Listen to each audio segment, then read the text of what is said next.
حضرت عیسیٰ علیہ السلام نے 30 سال کی عمر میں رسمی طور پر لوگوں کے سامنے اپنی رسالت کا اعلان کیا۔ چونکہ جو بھی رسول آیا اس نے معجزات کے ذریعے اپنی رسالت کو ثابت کیا، لہٰذا حضرت عیسیٰ علیہ السلام نے بنی اسرائیل سے کہا، میں تمہارے پاس تمہارے پروردگار کی نشانیاں لے کر آیا ہوں۔ اس کے بعد اپنے 5 معجزات بیان کرتے ہوئے کہا، میں مٹی سے پرندے کی شکل بناؤں گا اور اس میں کچھ دم کر دوں گا تو وہ حکم خدا سے پرندہ بن جائے گا۔ میں پیدائشی اندھے کو بینائی دوں گا۔ میں برس کے مریض کا علاج کروں گا۔ حکم خدا سے مردوں کو زندہ کروں گا۔ تمہیں اس بات کی خبر دوں گا کہ تم کیا کھاتے ہو اور گھر میں کیا ذخیرہ کرتے ہو۔ یقیناً ان سب میں تمہارے لیے نشانیاں ہیں اگر تم صاحب ایمان ہو۔ اللہ میرا اور تمہارا دونوں کا رب ہے، لہذا اس کی عبادت کرو کہ یہی صراط مستقیم ہے۔ کچھ لوگ حضرت عیسیٰ علیہ السلام پر ایمان لے آئے اور کچھ لوگوں نے ان کا انکار کیا اور ان کے معجزات کو سحر و جادو سے تعبیر کیا، لیکن حضرت عیسیٰ علیہ السلام مسلسل لوگوں کو دعوت توحید دیتے رہے اور انہیں پند و نصیحت کے ذریعے راہ حق کی طرف ہدایت کرتے رہے۔ ایک دن وہ اپنے 12 خاص دوستوں، جن کو حواری کہا جاتا تھا، کے ہمراہ سرزمین اردن سے بیت المقدس کی جانب روانہ ہوئے۔ دوران سفر انہوں نے جو بھی اندھا اور اپاہج دیکھا اسے اذن خدا سے شفا دی۔ انہوں نے یوں لوگوں کو خدا کی نشانیاں دکھائیں، بت پرستی و انحرافات سے روکا اور خدا بند عظیم کی طرف رہنمائی کی۔ حضرت عیسیٰ علیہ السلام کے حواری 12 افراد تھے جو ان کے خاص الخاص دوست تھے اور ان کے ساتھ مخلص تھے، سوائے ایک کے۔ ان حواریوں کے نام یہ تھے: پطرس، اندریاس، یعقوب، یوحنا، فیلوپس، برتلولما، توما، متی، یعقوب بن حلفہ، شمعون، یہودا جو کہ یعقوب کے بھائی تھے، اور یہودا اسخریوتی۔ اس آخری حواری یہودا اسخریوتی نے حضرت عیسیٰ علیہ السلام کے ساتھ خیانت کی تھی۔ اس منافق شخص نے یہودیوں کو حضرت عیسیٰ علیہ السلام کا پتہ بتایا تھا، جس کے بعد وہ حضرت عیسیٰ علیہ السلام کو پکڑ کر لے گئے تھے اور ان کو سولی پر لٹکا دیا تھا، لیکن اللہ تعالیٰ نے انہیں زندہ آسمان پر اٹھا لیا تھا، جہاں وہ اب تک زندہ ہیں۔ یہ حواری اگرچہ حضرت عیسیٰ علیہ السلام پر ایمان لے آئے تھے، لیکن یہ لوگ حضرت عیسیٰ علیہ السلام سے آسمانی معجزہ دیکھ کر اپنے دل کو یقین سے سرشار کرنا چاہتے تھے۔ لہذا ایک دفعہ انہوں نے حضرت عیسیٰ علیہ السلام کی خدمت میں عرض کیا، کیا آپ کا پروردگار ہمارے لیے آسمانی دسترخوان مہیا کر سکتا ہے؟ ان کے اس مطالبے نے جو شک و شبہ کی بو دے رہا تھا حضرت عیسیٰ علیہ السلام کو پریشان کر دیا۔ آپ علیہ السلام نے انہیں تنبیہ کرتے ہوئے فرمایا، اگر تم لوگ ایمان لائے ہو تو خدا سے ڈرو۔ حواریوں نے کہا، ہم چاہتے ہیں کہ اس غذا سے کھائیں تاکہ ہمارے دل اطمینان و یقین سے سرشار ہوں اور اچھی طرح جان لیں کہ آپ علیہ السلام نے جو کچھ کہا ہے وہ سچ ہے، تاکہ اس پر گواہی دیں۔ جب حضرت عیسیٰ علیہ السلام ان کے حسن نیت سے آگاہ ہو گئے تو خدا کی بارگاہ میں عرض کیا، خدایا ہمارے لیے آسمانی دسترخوان نازل فرما کہ ہمارے اول و آخر کے لیے عید ہو جائے اور آپ کی طرف سے ایک نشانی شمار ہو۔ ہمیں روزی عطا فرما، تو بہترین روزی دینے والا ہے۔ خداوند متعال نے حضرت عیسیٰ علیہ السلام پر وحی نازل فرمائی، میں آپ کے لیے ایسا ہی دسترخوان بھیجتا ہوں، لیکن یہ بات یاد رکھ لیں کہ دسترخوان نازل ہونے کے بعد آپ کی ذمہ داری بڑھ جائے گی۔ اس کے بعد تم میں سے جو بھی انکار کرے گا اس پر ایسا عذاب نازل کروں گا کہ عالمین میں سے کسی پر نہیں کیا ہوگا۔ دسترخوان نازل ہوا، اس کے اندر کچھ روٹیاں اور مچھلیاں تھیں۔ چونکہ وہ بروز اتوار نازل ہوا، لہٰذا انہوں نے اس روز کو روز عید قرار دیا۔ حضرت مسیح علیہ السلام کی ایک دعا میں بھی ہے کہ یہ دسترخوان ہمارے لیے عید کا موجب ہو، یعنی ہمیں ہمارے وجدان اور فطرت کی طرف پلٹائے کہ جو توحید اور ایمان کی اساس پر ہے۔ روایت ہے کہ متعدد بار دسترخوان نازل ہونے کے بعد اللہ تعالیٰ نے حضرت عیسیٰ علیہ السلام پر وحی نازل کی کہ آسمانی دسترخوان فقراء کے لیے بچھائیں، نہ کہ عمرہ کے لیے۔ جناب عیسیٰ علیہ السلام نے ایسا ہی کیا۔ جب ایسا ہوا تو مالدار لوگ شک و تردید میں پڑ گئے اور دوسرے لوگ بھی اس دسترخوان کے معجزہ ہونے کے بارے میں شک کرنے لگے۔ خداوند متعال نے اسی وجہ سے ان میں سے 333 مردوں کو سور کی شکل میں مسخ کر دیا، جو الٹی سیدھی حرکتیں کرتے اور گندگی وغیرہ کھاتے۔ ان لوگوں کے رشتہ دار گریہ ازاری کرتے ہوئے حضرت عیسیٰ علیہ السلام کے پاس فریاد لے کر آئے، لیکن 3 روز بعد وہ سب کے سب ہلاک ہو گئے۔ حضرت عیسیٰ علیہ السلام کا تبلیغ دین کے لیے ایک اہم ترین کام سیر و سیاحت تھا۔ آپ علیہ السلام کا ایک دوست تھا جس کا قد چھوٹا تھا۔ وہ ہمیشہ آپ علیہ السلام کے ساتھ نظر آتا تھا۔ ایک سفر میں وہ حضرت عیسیٰ علیہ السلام کے ہمراہ سفر پر روانہ ہوا۔ دونوں چلتے چلتے ایک دریا کے کنارے پہنچے۔ حضرت عیسیٰ علیہ السلام نے یقین خالص سے کہا بسم اللہ، پھر پانی پر چلنا شروع کر دیا۔ اس چھوٹے قد کے شخص نے جب حضرت عیسیٰ علیہ السلام کو پانی پر چلتے دیکھا تو اس نے بھی یقین خالص سے بسم اللہ کہا اور پانی پر چلنا شروع کر دیا۔ وہ چلتے چلتے جب حضرت عیسیٰ علیہ السلام تک پہنچا تو خود پسندی کے جال میں پھنس گیا اور اپنے آپ سے کہنے لگا، یہ عیسیٰ روح اللہ ہیں جو پانی پر چل رہے ہیں اور میں بھی پانی پر چل رہا ہوں۔ فما فضلہ علیہ، بس انہیں مجھ پر کیا فضیلت حاصل ہے۔ اسی لمحہ اس کے پاؤں بے قرار ہوئے اور پانی میں غرق ہونا شروع ہو گیا۔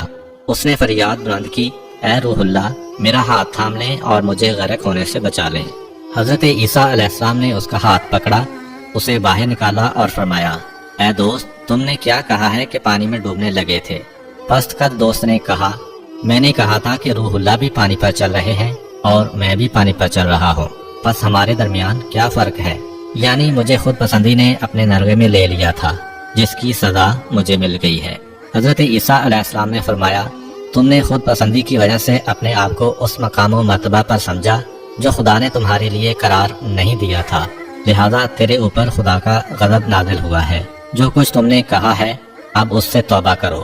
اس شخص نے توبہ کی، اس کے بعد اسے وہی مقام و مرتبہ مل گیا جس پر خدا نے اسے فائز کیا ہوا تھا۔ ایک دن حضرت عیسیٰ علیہ السلام اپنے حواریوں کے ہمراہ سیر و سیاحت کرتے ہوئے ایک گاؤں بلازدہ تک پہنچے۔ کیا دیکھتے ہیں کہ وہاں پر انسان، پرندے اور چرندے سب موت کی نیند سو رہے ہیں۔ حضرت عیسیٰ علیہ السلام نے اپنے ساتھیوں سے فرمایا، معلوم ہوتا ہے کہ یہ سب لوگ عذاب الہی کی وجہ سے موت کے گھاٹ اتر چکے ہیں، کیونکہ اگر وہ یکے بعد دیگرے مرتے تو ضرور ایک دوسرے کو سپرد خاک کرتے۔ حواریوں نے عرض کیا، اے روح خدا، اللہ کی بارگاہ میں درخواست کریں کہ وہ انہیں زندہ کرے تاکہ نازل ہونے والے اس عذاب کی وجہ بیان کریں جس کی زد میں یہ لوگ آئے، تاکہ ہم اس کام سے پرہیز کریں جس کی وجہ سے ان پر یہ عذاب نازل ہوا ہے۔ حضرت عیسیٰ علیہ السلام نے خدا کی بارگاہ میں ان کے زندہ ہونے کی درخواست کی۔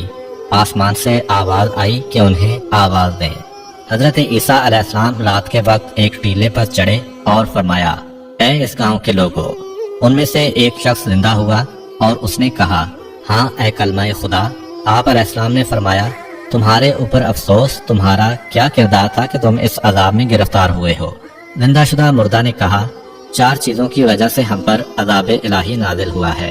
طاغوت یعنی گمراہی کی پرستش، خدا سے کم خوفی اور دنیا سے دل وابستگی، لمبی چوڑی آرزوئیں اور دنیا کے کھیل کود۔ حضرت عیسیٰ علیہ السلام نے پوچھا، تمہارا دل دنیا سے کس قدر وابستہ تھا؟ زندہ شدہ مردہ نے کہا، جس قدر ماں کو اپنے بیٹے سے محبت ہوتی ہے۔ جس وقت دنیا ہماری طرف رخ کرتی ہے ہم خوشحال ہوتے ہیں، اور جب پشت کر دیتی ہے تو ہم گریہ وزاری کرتے ہیں اور غمزدہ ہو جاتے ہیں۔ حضرت عیسیٰ علیہ السلام نے پوچھا، تم لوگ طاغوت کی کیسے پرستش کرتے تھے؟ زندہ شدہ مردہ نے کہا، ہم گناہگاروں کی اطاعت و پیروی کرتے تھے۔ حضرت عیسیٰ علیہ السلام نے پوچھا، تمہارے کام کی عاقبت کیسے انجام پذیر ہوئی؟ زندہ شدہ مردہ نے کہا، ہم رات میں خوشی خوشی سوئے تھے اور اس کی صبح کو حاویہ میں تھے۔ حضرت عیسیٰ علیہ السلام نے پوچھا، حاویہ کیا ہے؟ زندہ شدہ مردہ نے کہا، حاویہ سجین ہے۔ حضرت عیسیٰ علیہ السلام نے پوچھا، سجین کیا ہے؟ زندہ شدہ مردہ نے کہا، آگ سے پگھلے ہوئے پہاڑ ہیں جو تا قیام قیامت ہمارے اوپر بڑکتے رہیں گے۔ حضرت عیسیٰ علیہ السلام نے پوچھا، جس وقت تم لوگ ہلاک ہوئے تھے تم نے کیا کہا تھا اور اللہ تعالیٰ کے فرشتوں نے تمہیں کیا کہا تھا؟ زندہ شدہ مردہ نے کہا، ہم نے کہا تھا کہ ہمیں دنیا کی طرف پلٹا دو کہ وہاں پر نیک کام انجام دیں اور زاہد و پارسا بن جائیں، تو ہمیں جواب دیا گیا کہ تم جھوٹ بولتے ہو۔ حضرت عیسیٰ علیہ السلام نے فرمایا، آپ کے حال پر افسوس، کیا ہوا ہے کہ ان ہلاک ہونے والوں میں سے تمہارے علاوہ میرے ساتھ کسی اور نے گفتگو نہیں کی ہے؟ زندہ شدہ مردہ نے کہا، اے روح خدا، ان سب کے منہ آگ سے بند کیے ہوئے ہیں اور وہ سب کریہ المنظر فرشتوں کے ہاتھوں گرفتار ہیں۔ میں دنیا میں ان لوگوں کے درمیان رہتا تھا لیکن ان سے نہیں تھا اور ان کی طرح گناہ نہیں کرتا تھا۔ جب عمومی عذاب آیا تو میں بھی اس میں گرفتار ہو گیا تھا۔ اس وقت بال کی مانند باریک تار سے دوزخ کی گھاٹی کے کنارے لٹکا ہوا ہوں۔ معلوم نہیں ہے کہ وہاں سے دوزخ میں گروں گا یا نجات پا جاؤں گا۔ شاید اس شخص کو عذاب امر بالمعروف اور نہی عن المنکر ترک کرنے کی خاطر ہوا ہوگا۔ حضرت عیسیٰ علیہ السلام نے اپنے حواریوں کی طرف متوجہ ہو کر فرمایا، اے خدا کے دوستو، دیے ہوئے نمک سے خشک روٹی کھانا اور لکڑی کے ریزوں پر سونا بہت اچھا ہے، اگر وہ دنیا و آخرت کی سلامتی کے ہمراہ ہو۔ بنی اسرائیل کے درمیان ایک ایسا خاندان آباد تھا کہ ان میں سے جو کوئی بھی 40 راتیں صبح تک مسلسل عبادت اور راز و نیاز میں گزارتا تو اس کی دعا قبول ہو جاتی۔ اسی خاندان کے ایک شخص نے 40 راتیں عبادت خدا اور راز و نیاز میں گزاری، اس کے بعد دعا کی لیکن اس کی دعا قبول نہ ہوئی۔ وہ بہت پریشان ہوا۔ وہ حضرت عیسیٰ علیہ السلام کی خدمت اقدس میں حاضر ہوا، شکایت کی اور ان سے التماس کی کہ اس کے لیے دعا کریں۔ حضرت عیسیٰ علیہ السلام نے وضو کیا اور 2 رکعت نماز بجا لائے۔ اس کے بعد اس پریشان حال بندے کے لیے دعا کی۔ اسی وقت ان پر خدا نے یوں وحی نازل فرمائی، اے عیسیٰ، میرا یہ بندہ صحیح راستے پر گامزن ہو کر دعا نہیں کر رہا ہے، وہ مجھے تو پکارتا ہے لیکن اس کے دل میں تیری پیغمبری کے بارے میں شک ہے، اس وجہ سے اگر وہ اس قدر دعا کرے کہ اس کی گردن کٹ جائے اور اس کی انگلیوں کی پوریں ختم ہو جائیں تو میں تب بھی اس کی دعا قبول نہیں کروں گا۔ حضرت عیسیٰ علیہ السلام نے یہ سارا ماجرا اس شخص سے بیان کیا۔ اس نے عرض کیا، اے روح خدا، حقیقت وہی ہے جو آپ علیہ السلام نے بیان کی ہے کہ میں آپ علیہ السلام کی پیغمبری کے بارے میں مشکوک تھا۔ اب خدا کی بارگاہ میں میرے لیے دعا کریں کہ یہ شک برطرف ہو۔ حضرت عیسیٰ علیہ السلام نے دعا کی، اسے حضرت عیسیٰ علیہ السلام کی نبوت و رہبری کا یقین ہوا۔ اس کے بعد اس کی توبہ قبول ہوئی اور اپنے خاندان کے دوسرے افراد کی طرح 40 رات عبادت و راز و نیاز کے بعد اس کی دعا بھی قبول ہوئی۔ ایک دن کسی شخص نے حضرت امام جعفر صادق علیہ السلام سے پوچھا، کیا حضرت عیسیٰ علیہ السلام نے کسی ایسے شخص کو زندہ کیا ہے جس نے زندہ ہونے کے بعد کچھ عرصہ زندگی گزاری ہو، دنیا کی نعمتوں سے استفادہ کیا ہو اور صاحب اولاد ہوا ہو؟ حضرت امام جعفر صادق علیہ السلام نے فرمایا، حضرت عیسیٰ علیہ السلام کے ایک دینی بھائی اور مخلص دوست تھے۔ حضرت عیسیٰ علیہ السلام جب بھی اس کے گھر کے قریب سے گزرتے، اس کے گھر میں جاتے اور اس کی احوال پرسی کرتے۔ ایک دفعہ آپ علیہ السلام ایک مدت کے لیے سفر پر چلے گئے۔ جب واپس پلٹے تو انہیں اپنا دینی بھائی یاد آیا، اس سے ملنے اس کے گھر گئے تاکہ احوال پرسی کریں۔ اس شخص کی ماں گھر سے باہر آئی۔ حضرت عیسیٰ علیہ السلام نے پوچھا کہ میرا دوست کہاں ہے؟ ماں نے کہا، اے پیغمبر خدا، میرا بیٹا دنیا سے چل بسا ہے۔ حضرت عیسیٰ علیہ السلام نے اس شخص کی والدہ سے پوچھا، کیا آپ پسند کرتی ہیں کہ اپنے بیٹے کو زندہ دیکھیں؟ ماں نے عرض کیا، ہاں۔ حضرت عیسیٰ علیہ السلام نے فرمایا، میں کل آپ کے پاس آؤں گا اور آپ کے بیٹے کو اذن خدا سے زندہ کر دوں گا۔ جب کل ہوئی تو حضرت عیسیٰ علیہ السلام اپنے دوست کی والدہ کے پاس آئے اور فرمایا، آئیں دونوں مل کر آپ کے بیٹے کی قبر پر چلتے ہیں۔ ماں حضرت عیسیٰ علیہ السلام کے ہمراہ اپنے بیٹے کی قبر پر آئی۔ حضرت عیسیٰ علیہ السلام نے قبر کے قریب کھڑے ہو کر دعا کی۔ قبر شک ہوئی، اس خاتون کا بیٹا زندہ ہو کر قبر سے باہر آیا۔ جب اس نے ماں کو اور ماں نے اسے دیکھا تو باہم گریہ ازاری کرنے لگے۔ حضرت عیسیٰ علیہ السلام کو ان ماں بیٹے پر رحم آیا۔ اپنے دوست سے پوچھا، کیا تم اپنی ماں کے ہمراہ دنیا پر رہنا چاہتے ہو؟ اس نے عرض کیا، یعنی غذا کھاؤں، روزی کماؤں اور ایک مدت تک زندہ رہوں؟ حضرت عیسیٰ علیہ السلام نے فرمایا، ہاں۔ کیا یہ چاہتے ہو کہ 20 سال کھانا کھاؤ، روزی کماؤ، شادی کرو اور صاحب اولاد بنو؟ اس نے عرض کیا، ہاں، میں اس پر راضی ہوں۔ حضرت عیسیٰ علیہ السلام نے اس شخص کو اس کی ماں کے سپرد کیا۔ وہ 20 سال تک زندہ رہا، اس نے شادی کی اور صاحب اولاد بھی ہوا۔ امید کرتا ہوں کہ آپ کو آج کی ویڈیو اچھی لگی ہوگی۔ اگر آپ کو ہماری ویڈیو اچھی لگی ہے تو ویڈیو کو لائک کریں اور مزید اس طرح کی ویڈیوز دیکھنے کے لیے ہمارا چینل سبسکرائب کر لیں۔ ملتے ہیں نیکسٹ ویڈیو میں، اجازت دیجیے، اللہ حافظ۔